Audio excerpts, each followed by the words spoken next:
Batam Channel. A few moments later. Rekonstruksi sejarah Siti Jenar.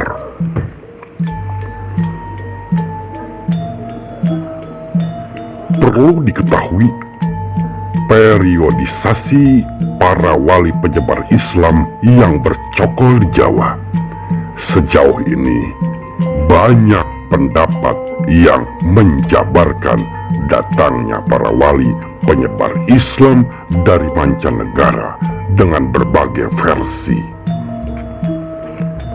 Dalam hal ini saya mengutip periodisasi para wali yang bersumber dari catatan Ibnu Battuta.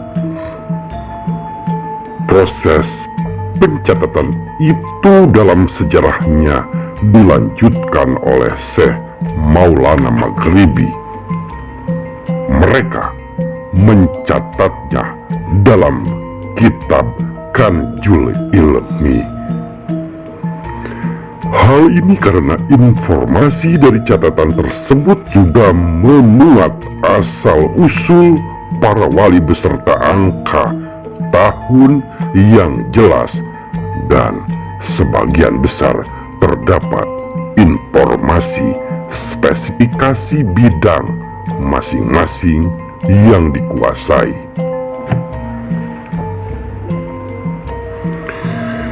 Hemat saya, keterangan tersebut cukup mendukung upaya merekonstruksi sejarah Syekh Siti Jenar di Jawa. Dalam Kanjul Ilmi ada 3 periode Wali Songo yang berkiprah dalam Islamisasi Jawa. Periode pertama pada tahun 1404 sampai 1435 Masehi. Tercatat 9 wali yang bercokol di Jawa. Mereka adalah: pertama, Maulana Malik Ibrahim, wafat tahun 1419 Masehi. Beliau berasal dari Samarkand atau Uzbekistan dan berdakwah di daerah Gresik. Setelah sebelumnya berdakwah di Champa, ia dikenal sebagai Sunan Gresik. Yang kedua, Maulana Ishaq, berasal dari Samarkand atau Uzbekistan dan adik dari Maulana Malik Ibrahim.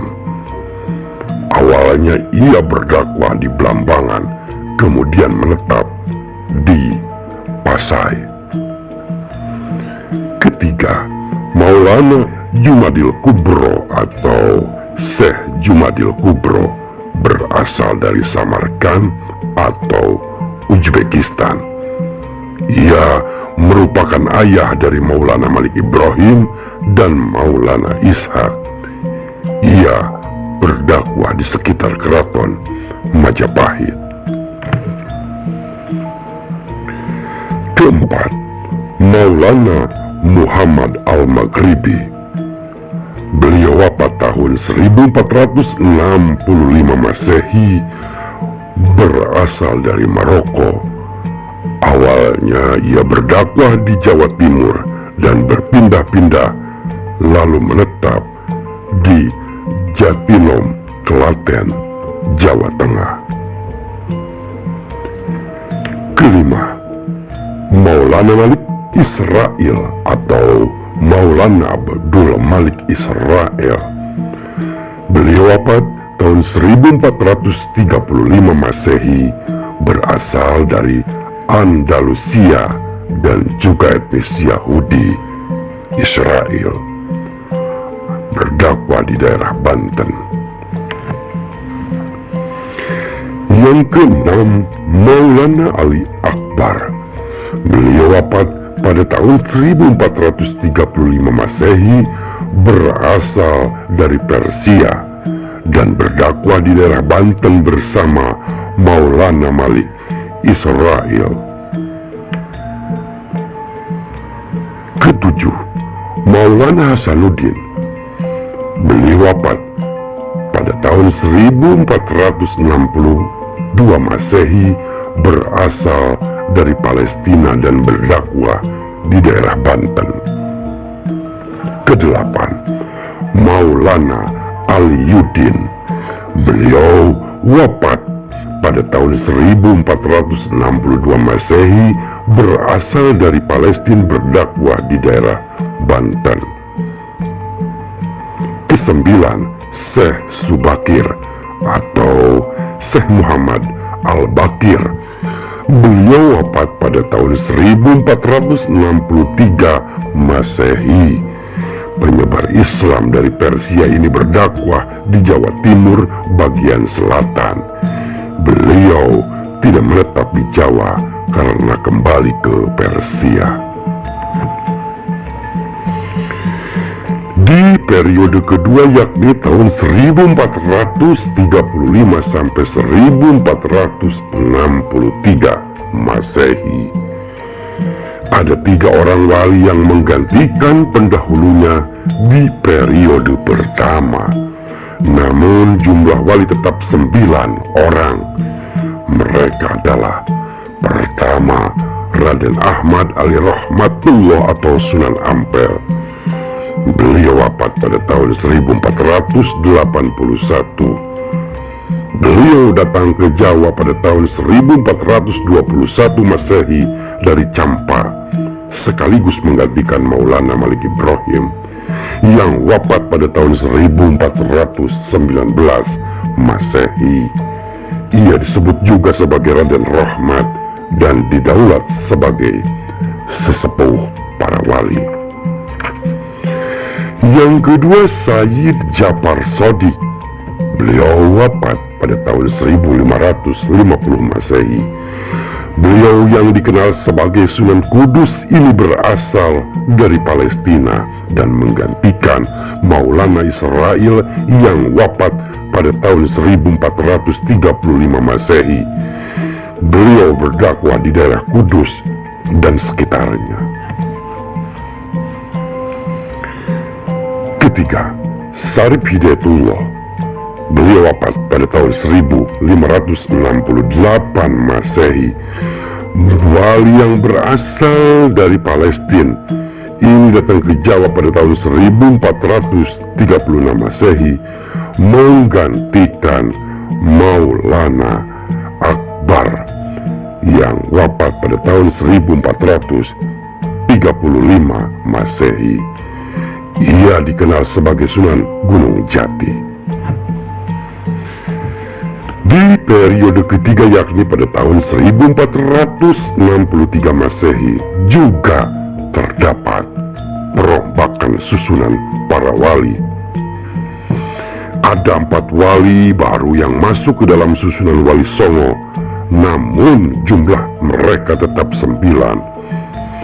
Mereka adalah: pertama, Raden Ainul Yakin atau Raden Paku, putra Maulana Ishak. Beliau wafat pada tahun 1506 Masehi. Beliau menggantikan ayahandanya dan menetap di Giri sehingga dikenal sebagai Sunan Giri. Ia juga pernah berguru pada Sunan Ampel. Yang kedua, Raden Said atau Sunan Kalijaga. Putra Adipati Tuban ini menggantikan Syekh Subakir yang sebelumnya kembali ke Persia. Beliau merupakan murid dari Sunan Bonang dan Sunan Ampel. Sunan Kalijaga banyak berdakwah di Jawa Tengah, Cirebon, di sekitar Demak. Ketiga, Raden Maulana Makdum Ibrahim atau Sunan Bonang. Beliau wafat pada tahun 1525 Masehi. Beliau putra Sunan Ampel. Ini menggantikan Maulana Hasanuddin yang wafat pada tahun 1462 Masehi. Sunan Kalijaga ini berdakwah di daerah Tuban dan sekitarnya. Yang keempat, Raden Qasim atau Sunan Derajat. Beliau wafat pada tahun 1522 Masehi. Putra Sunan Ampel dan adik Sunan Bonang ini menggantikan Maulana Aliyuddin yang wafat pada tahun 1462 Masehi. Ia berdakwah di daerah desa Derajat Paciran, Sedayu, Kabupaten Lamongan dan sekitarnya. Lalu, di manakah Syekh Siti Jenar? Penelitian J.J. Ras yang menelusuri riwayat masyarakat dan kesusastraan di Jawa dari era Jawa kuno hingga Jawa baru tidak banyak menyinggung sosok bernama Syekh Siti Jenar. Merujuk pada Baban Tanah Jawi, Ras menyebutkan peran Wali Songo yang turut berkiprah dalam pembangunan Masjid Demak pada tahun 1401 Saka. Mereka yaitu pertama, Malik Ibrahim, yang kedua Raden Rahmat atau Sunan Ampel, yang ketiga Makdum Ibrahim atau Sunan Bonang, yang keempat Raden Paku atau Sunan Giri, yang kelima Sunan Derajat, yang keenam Sunan Kudus, yang ketujuh Sunan Muria, yang kedelapan Sunan Kalijaga, yang kesembilan Sunan Gunung Jati.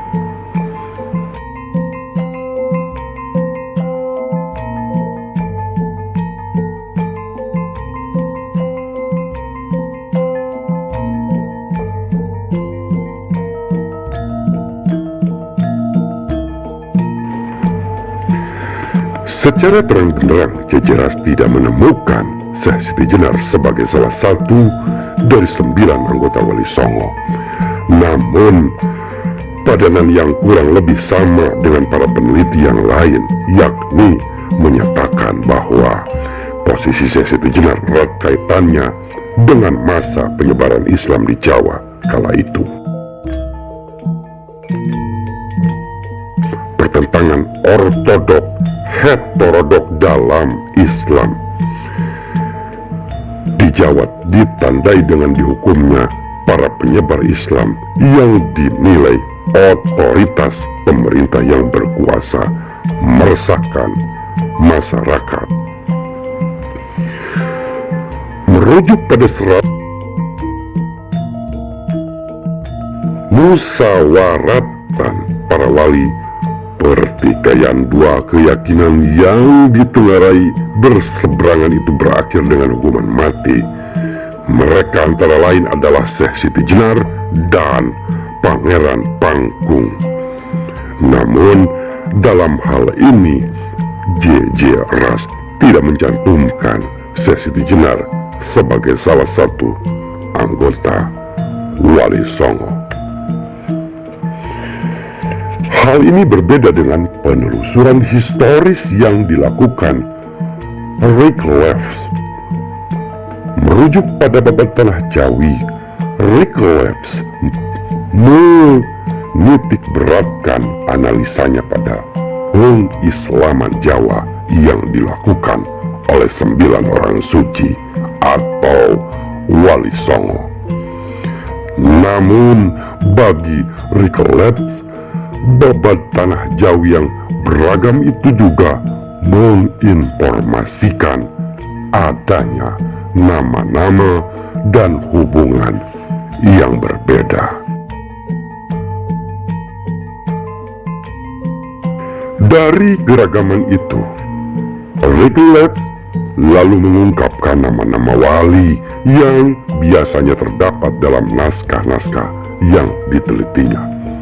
Mereka adalah Sunan Ampel, Denta, Sunan Kudus, Sunan Muria, Sunan Bonang, Sunan Giri, Sunan Kalijaga, Sunan Siti Jenar, Sunan Gunung Jati, dan Sunan Walilana.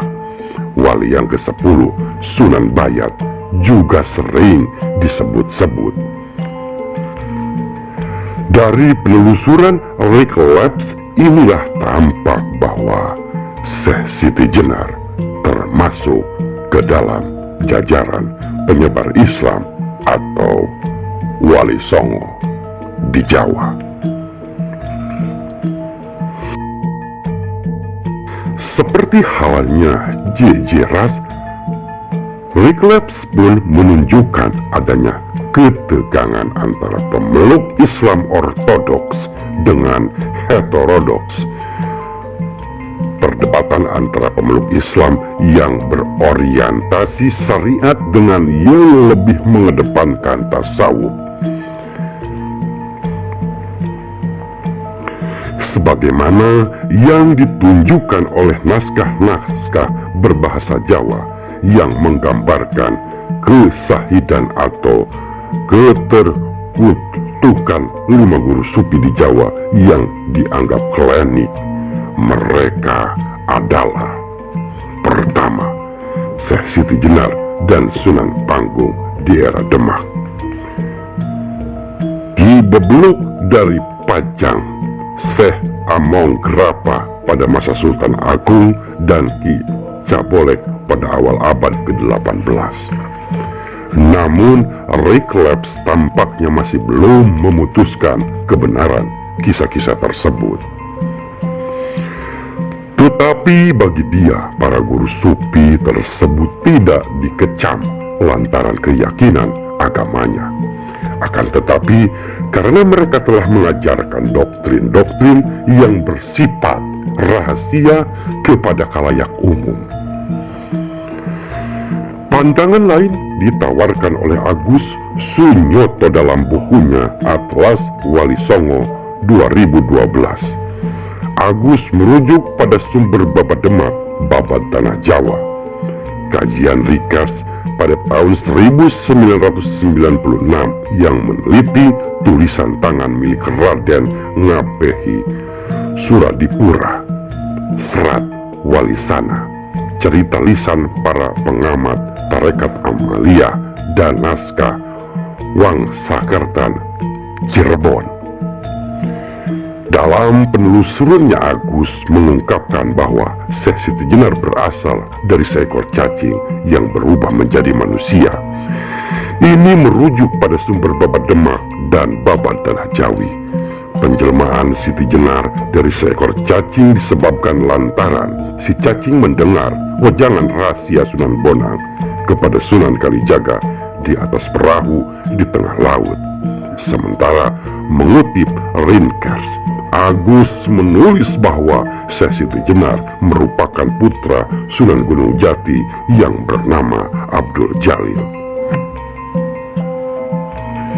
Proses penciptaan Syekh Siti Jenar yang berasal dari cacing ini hingga kini masih dalam perdebatan.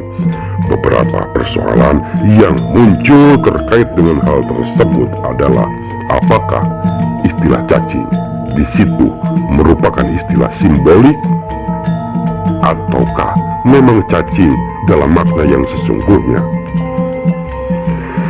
Kalau memang itu istilah simbolik, apa kira-kira makna yang tepat untuk istilah tersebut terkait dengan terciptanya Siti Jenar?